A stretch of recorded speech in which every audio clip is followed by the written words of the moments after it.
I'm a great reader of books in bed. I love to read a book in bed. I don't know why. I can't sleep if I haven't got a book in bed. But a lot of my books are second-hand books. I spend hours browsing through second-hand shops and I buy all these old books, old penguins. I love to read these old books. Some of them are 50 years old. And sometimes I think to myself, I got an old book like this one. It's an old penguin book, 1942 or something. And I'm reading the book and I'm thinking, how many other beds has this book been? It might not be just a second-hand book. It might be a 100-hand book. And I'm thinking of all the beds this book has been in. And this book is laying next to me on my pillow, on my bed. And the older you get a bit like Howard Hughes. And you don't like to touch things that other people have touched. And you never know who's read that book. It might be an axe murderer. It might be someone like Marilyn Monroe. And the thing is, about a lot of these second-hand bookshops, they often buy the books as a job lot. And they buy them as a job lot because the person in the house has died. And I don't know, but I'm reading the book and I'm thinking, maybe the fella who read this book before me died reading the book. And I'm thinking, what did he have? And am I going to catch it? But you've got to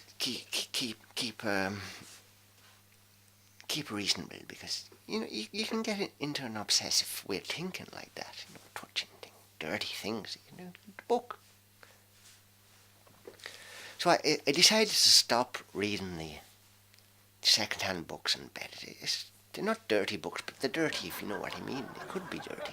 You don't know what's happened to that book. That'd be a good idea for a film, to follow a book and look at all the different people who read this book and how they did it. Perhaps they don't know. So I had enough of the second-hand book.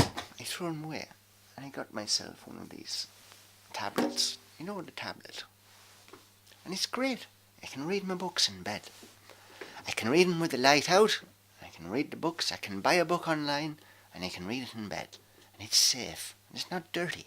It's clean, sterile.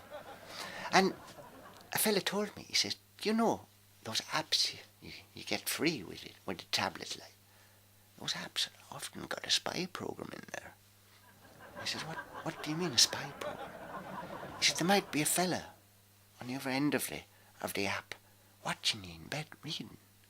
And he might even be putting you online for hundreds and thousands of people to watch online. I'm reading my book online in bed. And I don't want everyone to be looking at me playing with my dongle in bed. So what I did, got a little piece of blue tack and I pressed it on the camera. I don't want no one to look at me reading in bed. I covered it up, because you never know. You never know with this new technology. You got the choice. You got the old book, you got leprosy or some sort of tuberculosis from the 1930s from an old book. Or on the other hand, you got 100 people watching you reading in bed. I never know. I love technology, but sometimes you got to take care. May God go with you.